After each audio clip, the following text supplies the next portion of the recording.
Hello.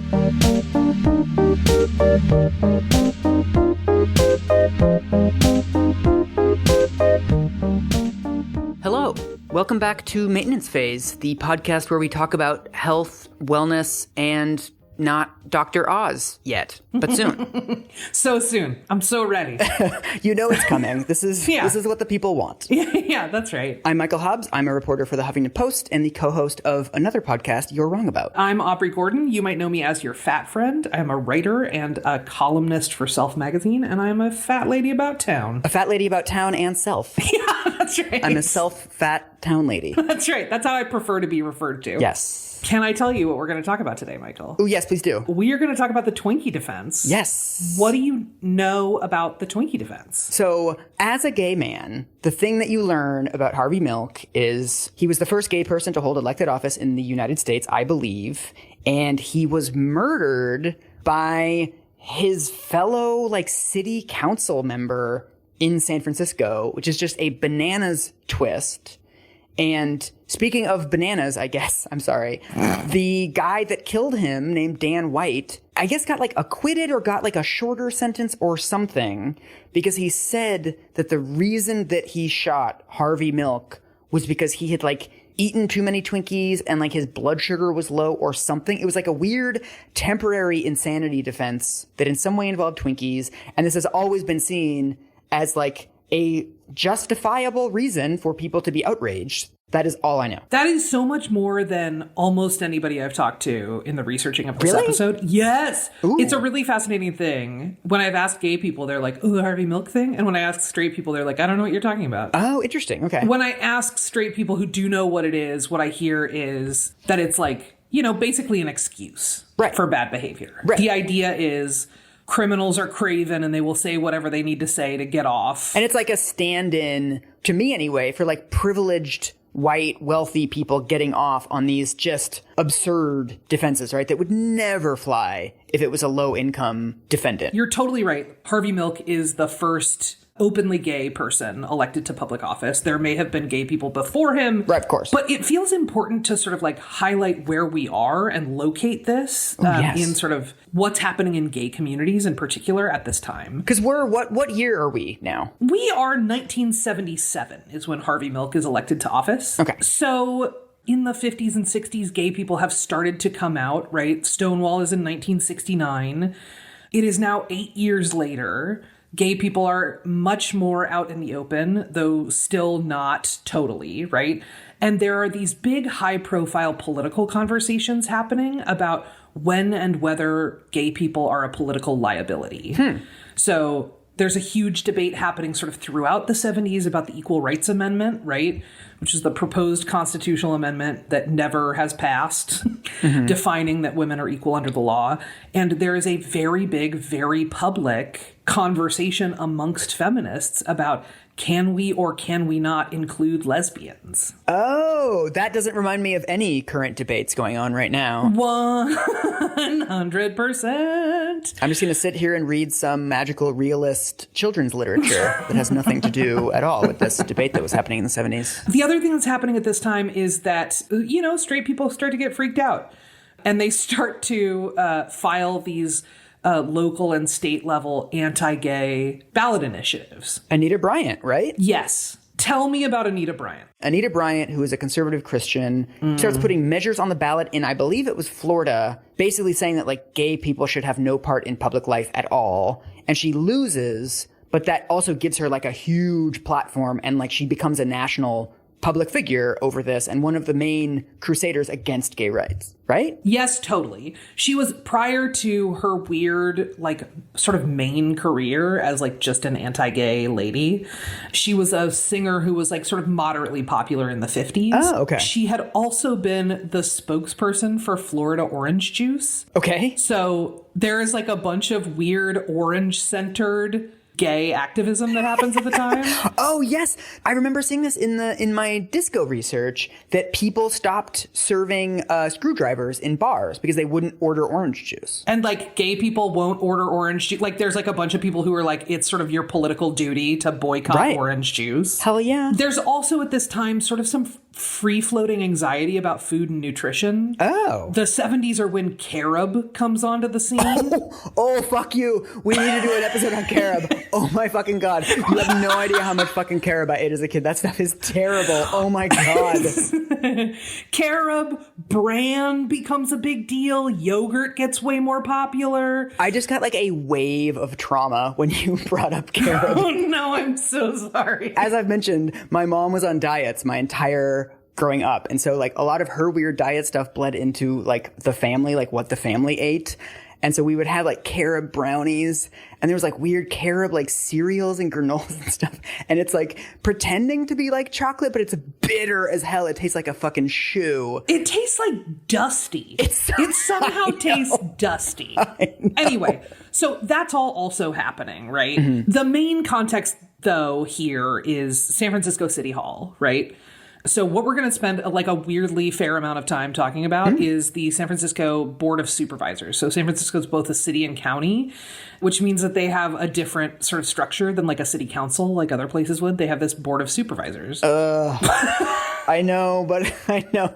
I'm always so annoyed when like the cities or states have to do something different. I don't know. It's like, no, it's me one too. of those things where there's always someone who's like going to pop out of a trash can and be like, actually, it's a commonwealth. And you're like, I know. I'm sure there's differences, but I've always been like that with San Francisco. But that's me being a jerk and being bad. I'm sorry. I also just like fall asleep halfway through explaining it to someone where I'm like, city council, it's not a city council. So in 1977, the San Francisco Chronicle is reporting, and they're sort of celebrating. This is the most diverse board of supervisors the city has ever seen. It's like a big deal. People are like very excited about it, at least in the Chronicle. Mm-hmm. And there are sort of three main figures that we'll talk about here. There are certainly more than that on the Board of Supervisors. There are 11 people on the Board of Supervisors. We're going to talk about three of them. Mm-hmm. The main folks we're going to talk about are Harvey Milk, as we've discussed, who's Jewish, gay man, openly gay person. He's middle class. He's a Democrat. He's a Navy veteran. And he was sort of first politicized in his late 30s, which is about the time that he comes out, particularly around the police abuse of LGBT people. Next up, we've got Dan White. Dan White is on the city council. He's also white. He's working class. He's very religious, very Christian, and a Democrat as well. He is straight and married and a father. Dan White's campaign is predicated, at least in part, on opposing what he calls San Francisco's social deviates. Ooh, nice. And he was a pretty devoted opponent of gay rights. And the other thing to know about, like, Dan White and sort of his approach to all of this is that he is extremely, like, he is born of command control kinds of hierarchies. So he's an Army veteran as well. He is a former cop, and he is a firefighter at the time that he's elected to the Board of Supervisors. So he's like the man in like three different ways, basically. Totally. So he has to quit as a firefighter when he starts because he's not allowed to have another municipal job. Okay. While he's on the Board of Supervisors. So he quits his firefighting job, even though it pays more, and he buys this fast food place called The Hot Potato. And then the third person we're going to talk about is George Moscone, who's also married, straight, and white, and a father. He is a career politician who's an attorney by trade, but who had already served in the state legislature and was, like, frankly, pretty radical. Okay. He was vocally very supportive of, there was a 1977 direct action campaign by a bunch of disabled activists where they took over a federal building for a month. No way. People kept being like, what are you going to do to take back this federal building? And he's like, not much. Seems like they're doing the right thing. He's like, I'm going to send donuts. I'm going to order pizzas. Yeah. He also appoints a bunch of firsts. Mm-hmm. He appoints the first black man or the first black woman or the first white woman or the first gay person to a ton of stuff. And in an interesting little twist, his campaign for mayor actually has a bunch of volunteers from the People's Temple. The Jonestown people? Mm-hmm. No way. So Jim Jones is a big fan of George Moscone. Whoa. Which is a weird wrinkle to this, and we'll get there. Ooh, foreshadowing. So initially, these three all work pretty well together. Harvey Milk goes to Dan White's kid's baptism. Tension begins when the Catholic Church in San Francisco proposes opening a group home. So a facility run by nuns. It's designed for youth in the criminal justice system, and they want to put it in Dan White's district. Harvey Milk supports that proposal. Dan White does not support that proposal. And it gets weirdly contentious weirdly quickly. So Dan White also, around this time, this is like 1977, 78, opposes a statewide anti-gay law. So he's on the right side, right? As far as I'm concerned as a gay person, right? Like, he's on the right side. Right. But then he goes back to the San Francisco City Council, which is, or excuse me, God damn it. Oh my God. The San Francisco Board of Supervisors. See, I'm making the Vafanculo fingers. It's like, just be a city council, guys. This is what you could avoid. So then the San Francisco City and County Board of Supervisors are voting on their first non-discrimination ordinance. So an ordinance saying you shouldn't be able to fire someone just because they're gay or just because you think they're gay. Mm-hmm. Dan White is the only opposing vote. Okay, so he's on the right side of the debate at the state level, but on the wrong side at the city level. It's very strange. I couldn't find anything that squared those two positions. Could it be that he doesn't actually vote on the one at the state level? So, like, he doesn't lose anything by opposing it? Like, he could have just been doing it for popularity reasons? I don't know. It could totally be a publicity opportunity, right? Where you can sort of say something stirring and that sounds egalitarian without actually having to have that on your voting record. Right. So in addition to all of that, Dan White is like he calls himself pro-growth, which means he is in favor of a pretty aggressive approach to developing the city. Okay. Which also sounds familiar to now, right? Well, this is interesting because tell me. The boards of supervisors and at the district level basically made it illegal to build any housing even while the city was adding jobs. Yep. As much as I hate to say it, that's actually one where, like, I agree with Dan White. I agree with the Twinkie murderer. I'm sorry. There will be a number of times in this story where you're like, uh-oh, I kind of sympathize with Dan White. Yeah, but that's good. History is supposed to make you feel weird. That's right. That's right. History is supposed to make you feel weird. Yes. So there's this big sort of contentious debate around housing and what the city should do about housing. Harvey Milk and George Moscone both feel like they should take this neighborhood-focused approach to development, that they should stunt the city's growth in these ways, right? No, you're looking at them from the future like, no. Yeah, totally. San Francisco. Totally. The debate is contentious all the time on the city council around this particular issue. But when Dan White gets involved, it gets really acrimonious and kind of personal.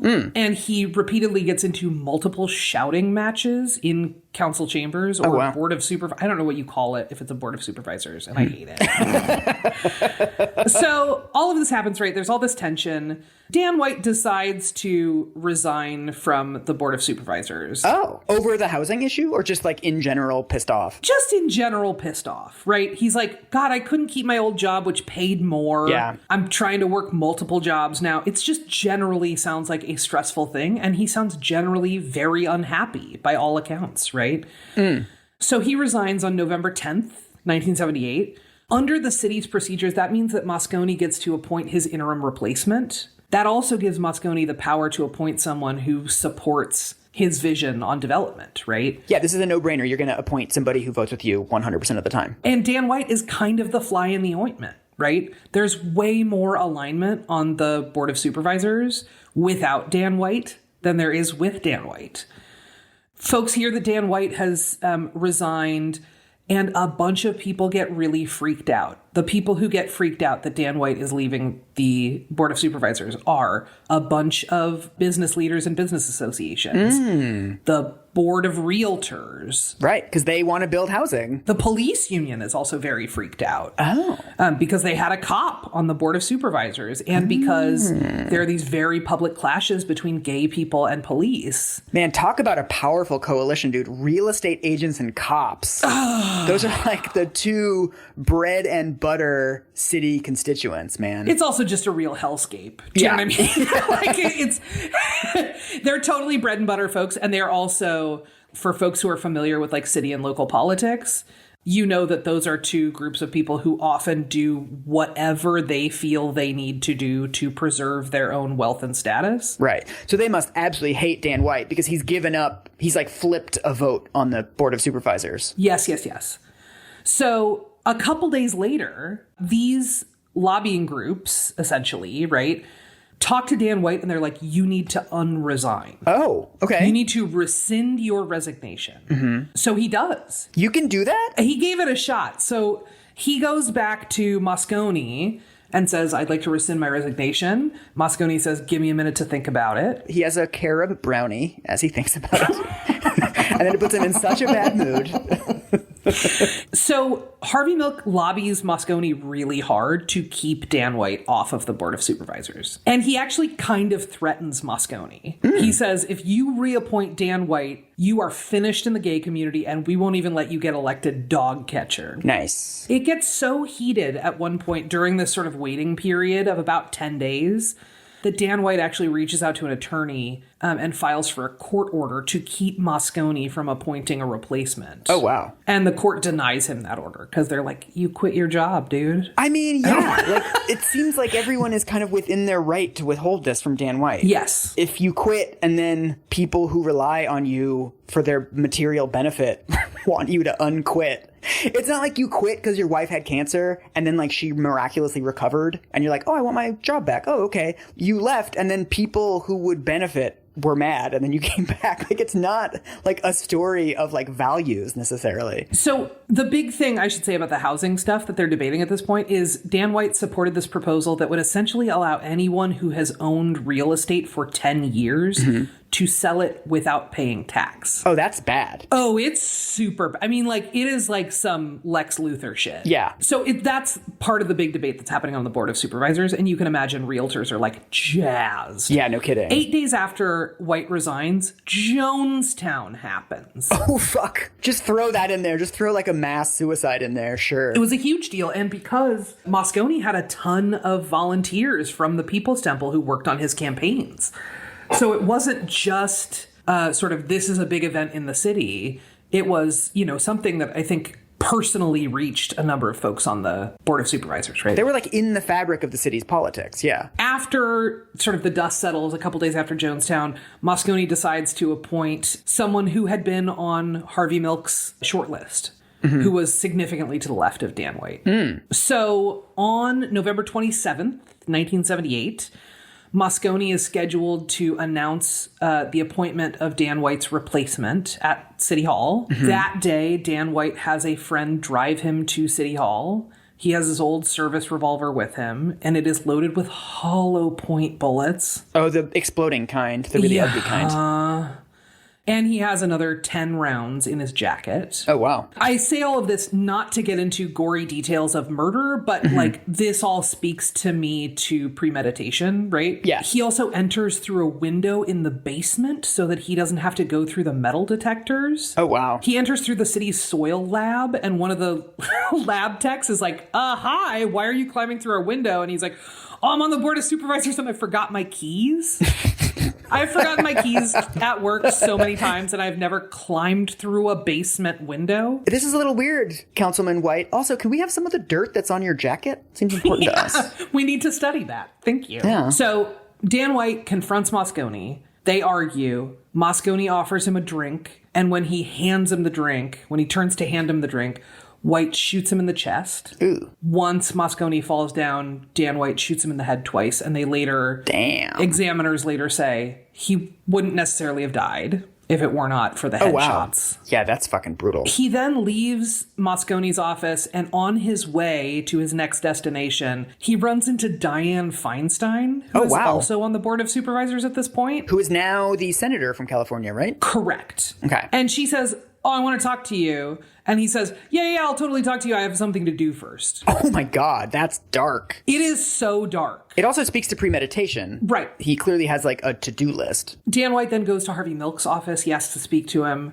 Harvey Milk invites him in. As soon as they're inside, Dan White closes the door and blocks the exit and shoots him 5 times. Oh my God. And as with Moscone, the last shot is to his head. And as with Moscone, the coroner concludes later that he wouldn't have died if not for those last shots in both cases. Yikes. White then leaves City Hall. He is not apprehended in the process. So he just walks out of the building. He just walks out of the building in broad daylight. Gun back in the holster, Yep. walking out, just saunters out of the building. Yeah, and he ends up later, sort of down the line, turning himself in. Oh. Like, he's not arrested at any point. Interesting. As he's leaving the building, Dianne Feinstein discovers Harvey Milk's body. And there are actually, like, a bunch of descriptions of her trying to do city business and, like, prep announcements while she is covered in his blood. Like, it's really... Holy shit. So she must have, like, gone to his body and, like, checked if he was alive. Yes, totally. Wow. So that same night, there's an impromptu vigil at City Hall. It draws tens of thousands of people. Joan Baez and Holly Near perform. Ooh, and okay. the San Francisco Gay Men's Chorus, like, it's a whole thing. And within a couple of days, Dan White turns himself in to his former coworkers at his old precinct. Okay. He sort of takes his time, and then he goes and finds his old partner from when he was a police officer and tells him that he had also wanted to kill 2 more members of the Board of Supervisors, too. He wanted to kill Willie Brown, who was a black man on the Board of Supervisors, and Carol Ruth Silver, who was a white woman who had been a freedom rider. Wow. If he had completed his sort of list of murders, he would have killed an anti-racist white woman, he would have killed a black man, he would have killed a gay Jewish man, and he would have killed a straight Catholic. Yeah, Jesus Christ. That's like collecting the whole set. Yeah, totally. It just seems like he is someone who, like, just in his heart of hearts was like an incel before incels, an MRA before MRAs, right?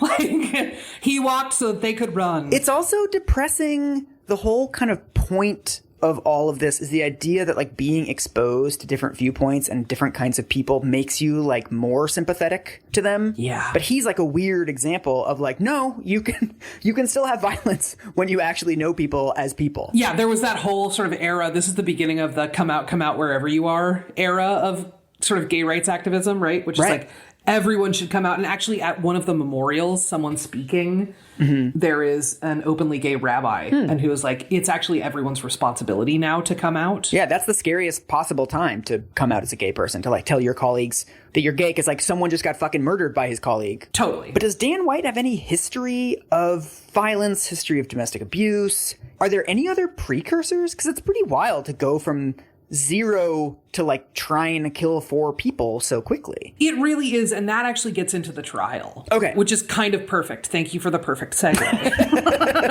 I have not seen any evidence of him having, like, a history of domestic violence, but also this is around the time that they're starting to define domestic violence in law. Right. And marital rape isn't a thing yet. He also might have been doing those things and not been getting complaints, because why would you complain if there's no law against it? Right. And it wouldn't necessarily leave a paper trail either. Totally. Yeah. So Dan White is taken into custody. He's charged with first-degree murder. And the city is full of these rumors that, like, there's a rumor that cops are letting him order takeout from jail. Okay. And there's a more substantiated rumor that they are actively fundraising for his defense fund, which turns out to be true. Oh, shit. So it's, like, not out of question that a former cop would get treated differently behind bars. But, like, mostly I sort of mention all of these rumors because they feel like an indication of how much attention and pressure is surrounding this case, right? I would be so much more sympathetic to cops' sort of, like, bad apples explanation for police wrongdoing if they actually fucking threw the bad apples out of the barrel when they found one. Like, yeah, this is a pretty clear case of, like, a cop murdering 2 people in cold blood and they're fundraising for his legal defense. I mean, that is just, like, it's so gross. Totally. The defense argument in this trial, the trial is, like, heavily covered. The defense argument is called diminished capacity. Okay. The idea here, and the idea that they present to the jury, is that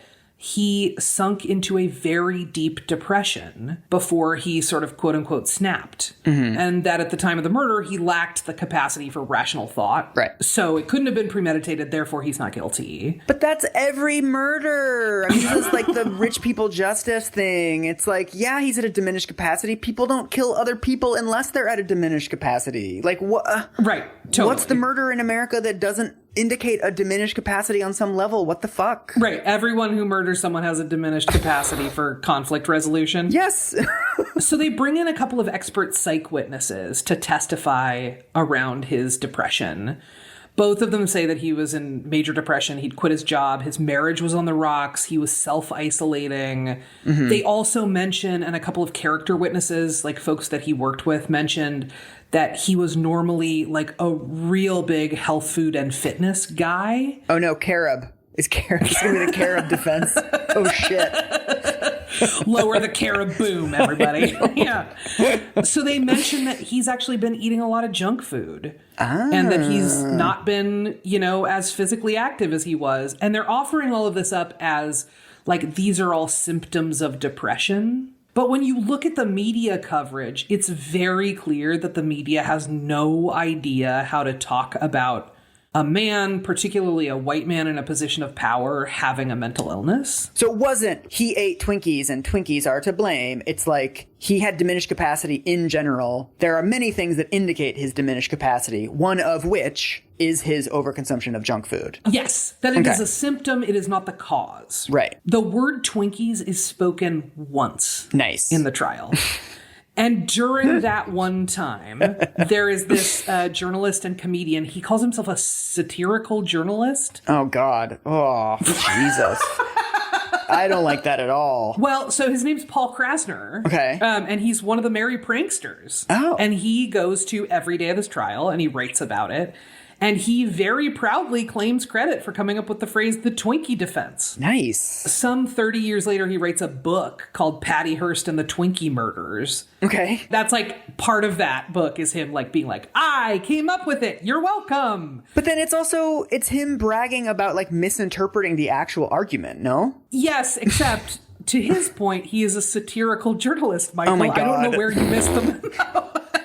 I feel like you can't just decide when like it counts and when it doesn't. Right. Satirical journalist sounds like an oxymoron to me. It is like a Zen cone to me. Like, what is the sound of one hand clapping? Yeah. And what the fuck is a satirical journalist? Right. I have no idea. Everything I say is true unless I'm joking, but I'm not going to make it clear when I'm joking. Right. Okay. And there's also like an air of like, hey, listen, man, if you don't get it, that's on you. Yeah. Do you know what I mean? I guess you're square, man. I just said Twinkie Defense.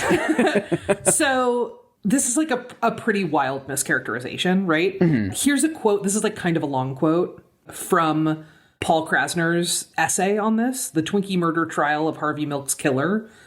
J.I. Rodale, health food advocate and publishing magnate, once claimed in an editorial in his magazine Prevention that Lee Harvey Oswald had been seen holding a Coca-Cola bottle only minutes before the assassination of President Kennedy.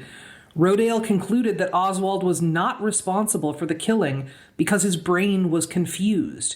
He was a, quote, sugar drunkard. What? Rodale, who died of a heart attack during a taping of the Dick Cavett show, in the midst of explaining how good nutrition guarantees a long life, called for a full-scale investigation of crimes caused by sugar consumption. What? In a surprise move, Dan White's defense team presented just such a biochemical explanation of his behavior. Oh my God. Blaming it on compulsive gobbling down of sugar-filled junk food snacks.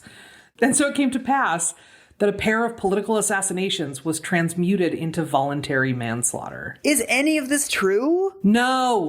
No!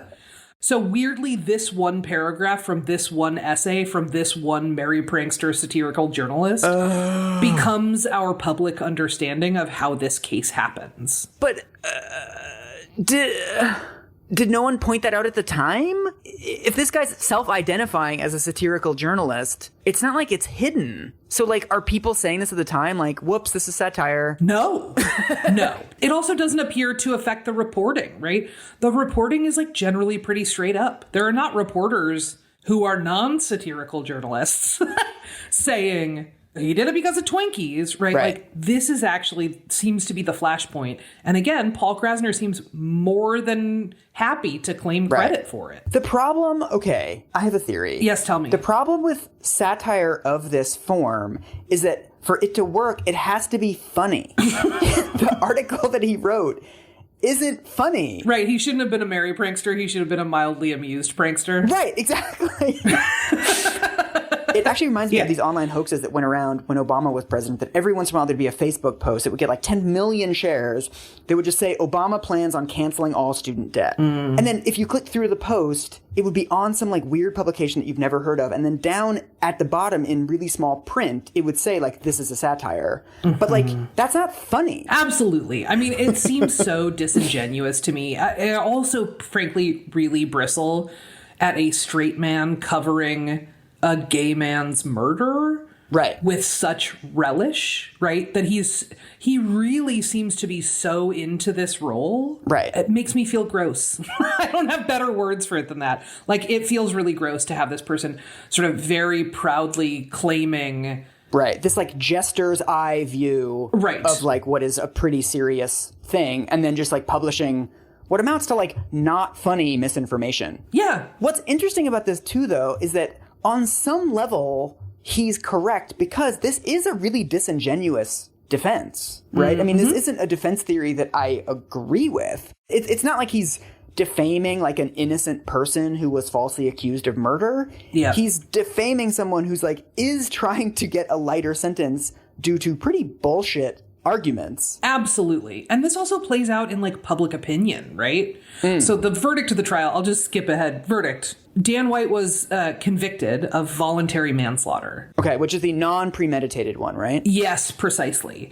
And he is sentenced to 7 years in a state prison. He serves 5 of those. Okay. Many people at the time think that this verdict is a direct result of homophobia. Reporters note at the time that there are, the jury is entirely white. It's mostly women.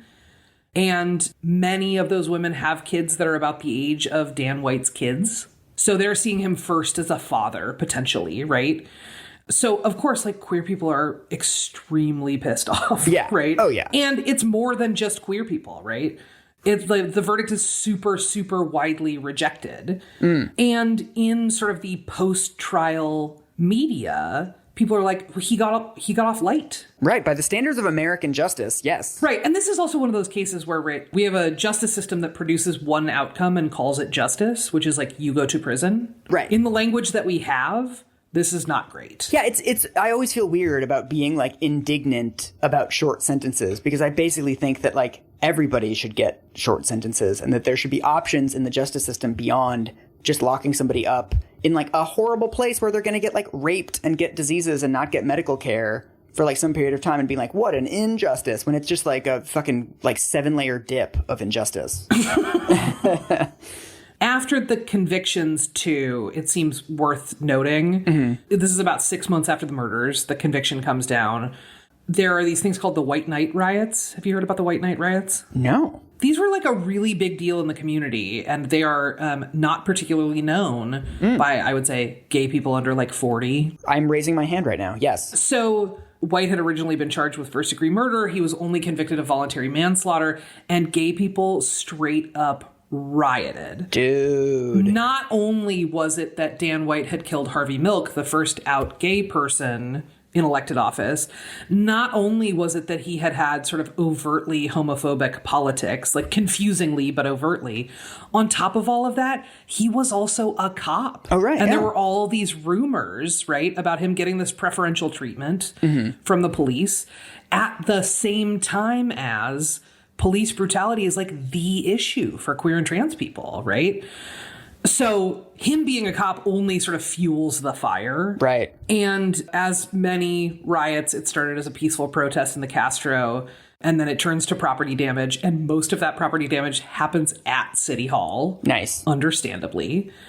That same night, just a few hours after the rioting is broken up, the police then go in to raid one of the most popular queer bars in the Castro. Oh, wow. They show up in riot gear. They arrest 24 people, and they beat people in the bar with nightsticks. No way. So it's just like retaliation upon retaliation. Like it's extremely clear what's happening. 100%. This becomes such a big thing that Dianne Feinstein runs for mayor, and this is a plank in her platform, that she promises that she's going to appoint a queer-friendly chief of police, which, again, only makes the police union matter, right? Yeah, of course. Yeah. So we're about to get to part 2 of this story. I'm going to wrap up the Dan White part of this, and then there is a really fucking fascinating coda, Michael Habs. I can't wait to tell you.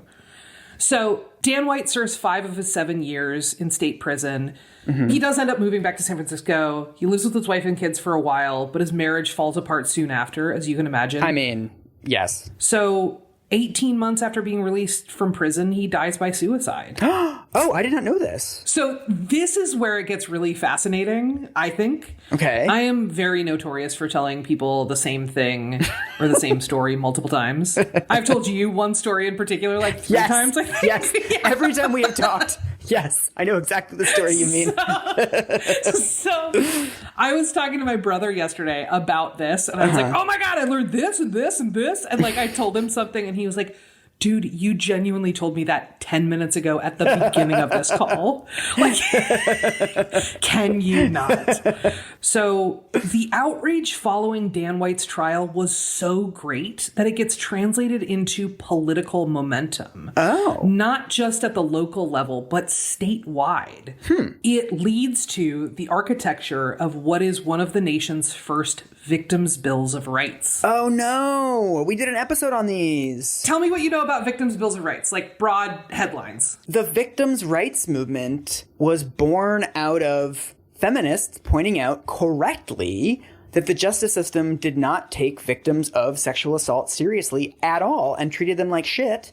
But over time, this correct critique of the justice system was used as an excuse to over-criminalize and mass incarcerate a shitload of people that had nothing to do with sexual assault of women. It never really solved the problems of like police incompetence or police indifference that were actually at the heart of this problem. It just ended up being another vehicle to lengthen sentences and make the justice system more retributive. 100%.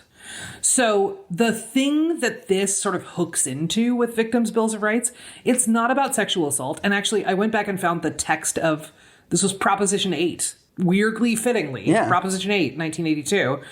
I went back and looked at the text of the law. There's not anything about sexual assault. Okay. So like Dan White's trial happens, right? He sort of starts serving his prison time. This political momentum builds. They start building this Victims' Bill of Rights. While all of that is happening and they're trying to get it on the ballot, John Hinckley's murder trial happens, or attempted murder trial happens. Oh, that's the guy who tried to kill Reagan, right? Yes. He said he shot Reagan to impress Jodie Foster. Okay. By all accounts, Hinckley is like having a major break with reality. Right. But people are so mad, he's not actually convicted. Oh. He's found not guilty by reason of insanity, and he ends up getting mental health care. Ooh, yeah, America does not like that. No. So that only fans the flames of one particular part of this Victims' Bill of Rights, which is they essentially make it next to impossible to file a defense that's not guilty by reason of insanity or diminished capacity, right? Wow. That's a big chunk, and it's one of the leading factors in this Victims' Bill of Rights, right? It's discussed a ton in the voters' pamphlet, right? Oh, no. This is what allowed Dan White to get such a short sentence. This is what allowed John Hinckley to get off so easy, right? And it's also the beginning of a ton of tough on crime rhetoric. Right. There's actually a 1979 opinion piece in a law review, the Glendale Law Review, and the title is The Diminished Capacity Defense in California, an Idea Whose Time Has Gone? Question mark? Man. We love headlines with question marks on this show. We have done 3 episodes and we have 2 headlines with question marks. Is the justice system too easy on everyone? Question mark. So this law does a bunch of stuff. One, there's a sentence in the text of the law that says, the defense of diminished capacity is hereby abolished. Whoa. That in and of itself is like, good God, get me out of here. It's also, I mean, this is such a hallmark of tough on crime policies that it's basically trying to collapse the context. You're stripping away the context that you would need for understanding why somebody committed a crime, right? Like you could argue that like an abused woman who murders her husband, you could say she has diminished capacity because of the years of abuse, even if she wasn't under direct threat. But this is the kind of thing that would remove your ability to do that. Yeah, that's only one of the many aspects to this terrible law, right? So what you're talking about, this sort of like removal of discretion, also happens around judicial discretion, right? Yes. Prop 8 introduces a 5-year mandatory sentence enhancement for what are called habitual criminals. Oh, shit. So it establishes the idea that if you've committed multiple crimes, you are now this separate class of habitual criminals and you should have more prison time. God, just say black people. Like, it's very obvious, like, what they mean with these laws, right? Totally. Because the extent to which you're a quote-unquote habitual criminal is based on, like, how much surveillance by the cops you receive. Yep. A lot of white kids who are, like, habitual shoplifters, habitual drug users, those people don't look to the system like habitual lawbreakers because they weren't caught for those things because their neighborhoods aren't over-policed. Mm-hmm. There's only one extremely predictable outcome of laws like this. It's just a shit sandwich. Yeah. It's such imprecise thinking. It is just sort of taking a hammer, using a hammer as a fly swatter. What's that expression? Whatever. Whatever it is, I like yours better. Okay, that one's good. You nailed it. So it also establishes the right of victims of crime to address the accused in open court. Yeah, that's another victims' rights sexual assault one. You're welcome to the writers of Law and Order from the state of California. This is another one where, like, on some level, I get it, right? Like, remember the lady who was raped by the Stanford swimmer guy? And she gave this, like, extremely moving account of how it affected her. But on the other hand, like, it's basically an attempt to bring more emotion into courtrooms, which manipulates juries into longer sentences. Totally. And it sort of continues to set up this dynamic of we will empathize with victims of crimes at all costs. And we will absolutely never empathize with perpetrators of crimes. Dude, can I tell you, at the beginning of quarantine, I got my bike stolen. Oh, no. From the basement in my building. And the only time that I was contacted by the police about this was when they asked me if I wanted to make a victim's impact statement, like a written document with, like, how, like, losing my bike affected me. I have insurance. I got a new bike. It really didn't affect me that much.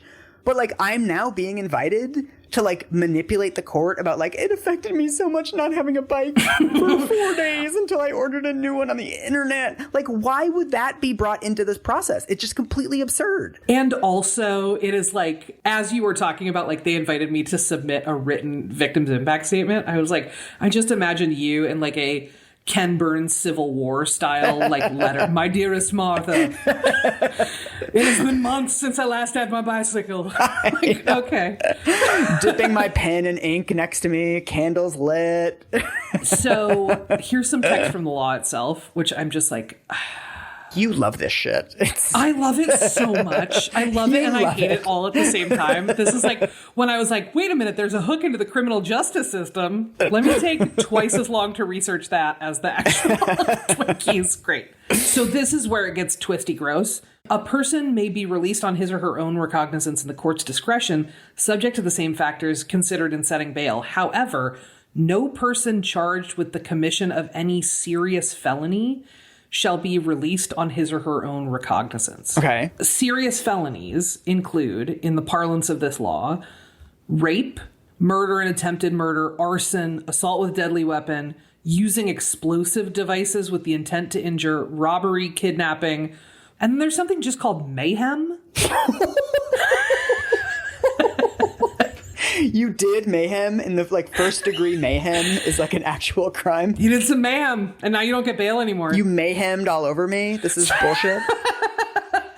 Anyway, it passes, totally passes. Skip ahead. It passes. Surprise. That's why we're talking about it. Yeah. So this was early in a wave of national efforts, right? Since then, 33 states have amended their constitutions with some form of a victim's Bill of Rights. I know, it's so bad. It's so bad. It's a big part of the tough on crime sort of approach. Under the guise of helping people when it's not actually designed to make anybody whole. And it's, like, very obviously not designed for that. There's one more thing that is like a weird little coda to the Twinkie Defense stuff. It comes up one more time in high-level federal law stuff. Mm-hmm. There is a 2006 Supreme Court case about whether or not defendants should be able to choose their legal counsel, right? And in what cases they ought to be able to, like, fire someone or hire someone new or whatever. With regard to that case, Antonin Scalia, get ready, it's going to be a gem, in that case says, quote, I don't want a competent lawyer. I want a lawyer who's going to get me off. I want the lawyer who will invent the Twinkie defense. What? I would not consider the Twinkie defense an invention of a competent lawyer, but I want a lawyer who's going to win for me. I don't even know what argument he's making. Like, what is the context? The idea is you should be able to choose your counsel at any point because you want the guy who's gonna make shit up that no lawyer actually argued ever.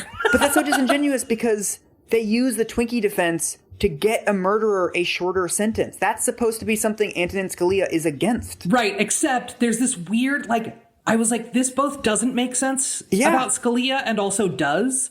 Because there's also something about it that's just like free market. You should be able to hire and fire whatever lawyer you want at whatever time. You know what I mean? Like, get the best competition. You got to get the best service. Blah, blah, blah, right? I mean, I guess, but it's like, isn't he supposed to think that that's an injustice, what happened with Dan White? Isn't that the whole premise behind these fucking victims' rights laws?